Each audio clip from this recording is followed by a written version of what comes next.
ওটার চিকিৎসা যদি না হয় তাহলে ও মারা যেতে পারে। আর এটা হলো হাজারটা প্রাণীর মধ্যে প্রথম যাকে আমরা এই ভিডিওতে বাঁচাতে চলেছি। দেখা যাক কিভাবে। আমরা হেলিকপ্টার থেকে স্নাইপার দিয়ে জিরাফদের ভ্যাকসিনেট করব। আমরা সব জিরাফদের ভ্যাকসিনেট করে তবেই এখান থেকে যাব। আমরা সিংহদের উদ্ধার করব একটা জু থেকে যেটা প্রায় ধ্বংস হয়ে গেছে। একে অপরের সাথে যুদ্ধ করে মারা যাবার আগেই রাইনোদের আলাদা করব, যেটা এই রাইনোর আয়ু অনেক বছর বাড়িয়ে দেবে। এবং এরকমই আরো অনেক অবিশ্বাস্য রেস্কিউ যার শুরু হচ্ছে একটা সার্জারি দিয়ে যাই সিংহটার জীবন বাঁচাবে। এ হলো ডক্টর অ্যালেক্স। আমরা এখন কি করতে চলেছি? এই সিংহের টুথ ইনফেকশন আছে যেটা ওর জন্য খুব ক্ষতিকারক, তাই জন্য ওর টুথ ক্যানেল করতে হবে ওর প্রাণ বাঁচানোর জন্য। এই সার্জারিতে দাঁতের ইনফেকশন সারিয়ে ওর জীবন বাঁচানোর চেষ্টা করা হবে। ওর ঠোঁটটা একটু ধরবে তুমি এইভাবে। ও মাই গড, দেখো ওর দাঁতের তো খুবই খারাপ অবস্থা। আর যদি এই ইনফেকশনের চিকিৎসা না করা হয় তাহলে আস্তে আস্তে এই ইনফেকশন ওর হার্টের ক্ষতি করে দেবে। একদম ঠিক। আচ্ছা, ও যদি জেগে যায় তাহলে কি হবে? ও আমার আঙুল কামড়ে দিতে পারে। ও, আর আমার আঙুলটাও। হ্যাঁ, হয়ে গেছে, ও একদম ঠিক আছে। চলো ওকে মুক্ত করো। এখন সিংহটা সুস্থ আর স্বাভাবিক। এখনো এরকম 999টা প্রাণীর জীবন বাঁচানো বাকি। আমাদের পরের মিশন হলো কিছু রাইনোর জীবন বাঁচানো। এই বিশাল জায়গায় আমরা ওদেরকে খুঁজে বার করে ট্র্যাঙ্কুলাইজ করব আর ওদের স্থানান্তর করব। আমরা এখন রাইনোদের খুঁজে বেড়াচ্ছি। ওদিকে চ্যান্ডলার রয়েছে আকাশে। আমি হেলিকপ্টারে করে চারিদিকে ঘুরে বেড়াচ্ছি। যদি কোনো রাইনো দেখতে পাই তাহলে আমরা তাকে রেস্কিউ করব। এখানে শক্তিশালী রাইনোরা দুর্বল রাইনোদের তাড়িয়ে দেয়, কিন্তু যেহেতু এই এলাকার চারপাশটা বেড়া দিয়ে ঘেরা আছে তাই দুর্বল রাইনোরা এখান থেকে কোথাও যেতে পারে না, আর তার ফলে ওদেরকে মেরে ফেলা হয়। হ্যাঁ, একদমই তাই। তাই প্রথমে আমরা ওদেরকে ঘুম পাড়াবো আর তারপর ওদেরকে এমন একটা জায়গায় নিয়ে যাব যেটা ওদের নিজস্ব জায়গা হবে, যেখানে ওরা বেঁচে থাকার জন্য পর্যাপ্ত খাবার আর জল পাবে। তার ফলে ওরা শক্তিশালী হবে। চলো আমরা গিয়ে ওখানে রেস্কিউ করি। ঠিক আছে, ও রাইনো দেখতে পেয়েছে। চলো চলো চলো। এই তো, আমার কাছে ট্র্যাঙ্কুলাইজার গান আছে। আমি এটা মেরে ওকে ঘুম পাড়িয়ে দেবো যাতে আমরা ওকে সুরক্ষিতভাবে ধরতে পারি।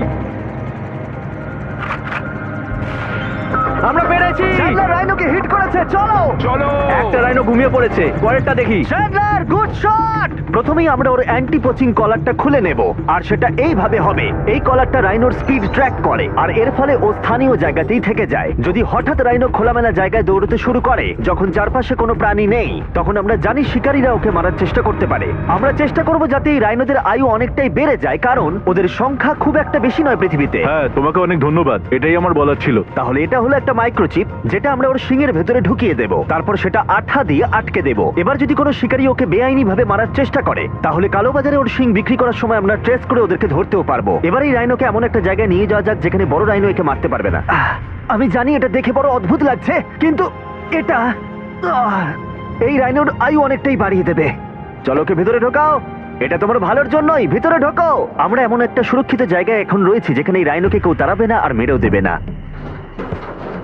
ঠিক আছে, আমরা এখন থেকে ওকে হিপো বলে ডাকবো। হিপো? ও তো রাইনো। হ্যাঁ, কিন্তু ওর নাম হিপো।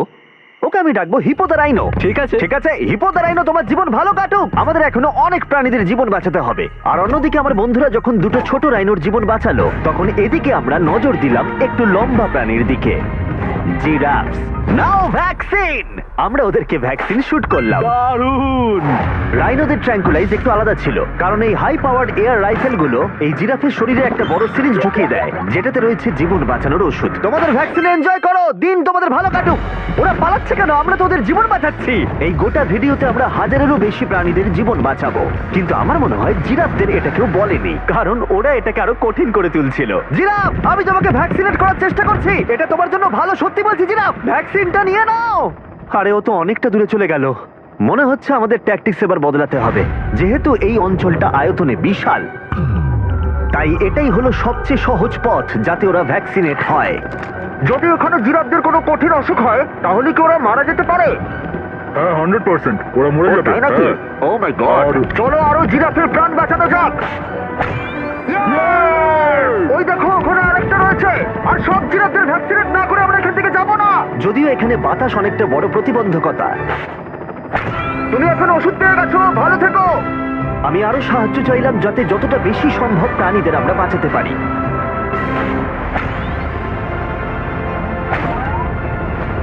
আমি 5টা জিরাফ দেখতে পাচ্ছি, ওদের ভ্যাকসিন হয়নি। আর 4টে জিরাফের ভ্যাকসিন বাকি। 3টে জিরাফের বাকি। ইয়ে! শেষের জন একদম সামনে আছে। দেখো, 5 জনকে দেওয়া হয়ে গেল। আমরা ওদেরকে শুট করছি, যদিও আমরা ওদেরকে মারছি না, ওদের জীবন বাঁচাচ্ছি। ঠিক জায়গায় লেগেছে। যখন আমরা ওখান থেকে বেরোলাম তখন প্রায় 70টা জিরাফের ভ্যাকসিনেশন হয়ে গেছে। তার মানে এখন অব্দি 74টা প্রাণীর জীবন বাঁচানো হলো। আমরা দেখতে পাচ্ছিলাম আমাদের প্রচেষ্টা ক্রমশই কঠিন হচ্ছে। হ্যাঁ ওটাই তো, একদম সুস্থ হয়ে গেছে। ভাই, কে জানতো জিরাফদের ভ্যাকসিনেশন করা এতটাই মজাদার হতে চলেছে। কিন্তু এখনো আমাদের প্রচুর প্রাণীদের জীবন বাঁচানো বাকি রয়েছে। তাই আমরা সাউথ আফ্রিকায় কাজ সম্পূর্ণ করে চলে গেলাম ইউক্রেনে, যেখানে যুদ্ধ জুগুলোকে ধ্বংস করে দিয়েছে, যেখান থেকে লায়নদের উদ্ধার করে মেকশিফট শেল্টারে রাখা হয়েছে।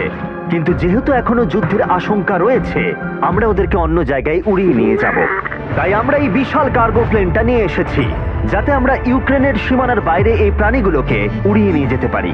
ওরা এই প্লেনটা দখল করে নিয়েছে, এখানে আর কোনো সিট নেই। 3টে লায়নই এই প্লেনে ফার্স্ট ক্লাস টিকিট পেয়েছে। আর ওয়াইল্ড লাইফ কনজারভেশনিস্ট অ্যান্থনি পেনিস্টনের সাহায্যে আমরা ওদেরকে 7000 মাইল দূরে সাউথ আফ্রিকায় উড়িয়ে নিয়ে গেলাম, এই অভয়ারণ্যে, যার নাম লায়ন ওয়াচ, যেখানে লায়নরা প্রায় 14 একর মুক্তাঞ্চলে স্বাধীনভাবে ঘুরে বেড়ায়। ওইখানে একটা বিশাল বড় বাঘ রয়েছে। আর ম্যাচ, ওটা একটা সিংহ। ও আচ্ছা। গেটটা বন্ধ করো। অ্যান্থনি প্রথম লায়নকে মুক্ত করবার পরে বাকি দুটো লায়নকে মুক্ত করতে হবে ম্যাচকে। কি, আমাকেও এটা করতে হবে? হ্যাঁ, তুমি রেডি? আমি রেডি। চলো করা যাক। চলো। ও মুক্ত। এই লায়নরা এখন যুদ্ধের বিপদ থেকে সম্পূর্ণ মুক্ত, আর ওরা স্বাধীনভাবে এখন আফ্রিকার জঙ্গলে ঘুরে বেড়াতে পারবে। এর পাশাপাশি সমস্ত প্রাণীদের জীবন বাঁচানোটাই গুরুত্বপূর্ণ। এই ভিডিওটা সম্পূর্ণ হবে না যদি না আমরা 100টা কুকুরের জীবন বাঁচাতে পারি। বেশিরভাগ ডগ শেল্টারগুলোই প্রায় ভর্তি, আর যদি এখানে ওরা দীর্ঘ সময় ধরে নিজস্ব বাড়ি না পায়, তাহলে ওরা জায়গার অভাবে একে অপরকে মেরে ফেলতেও পারে। প্রতি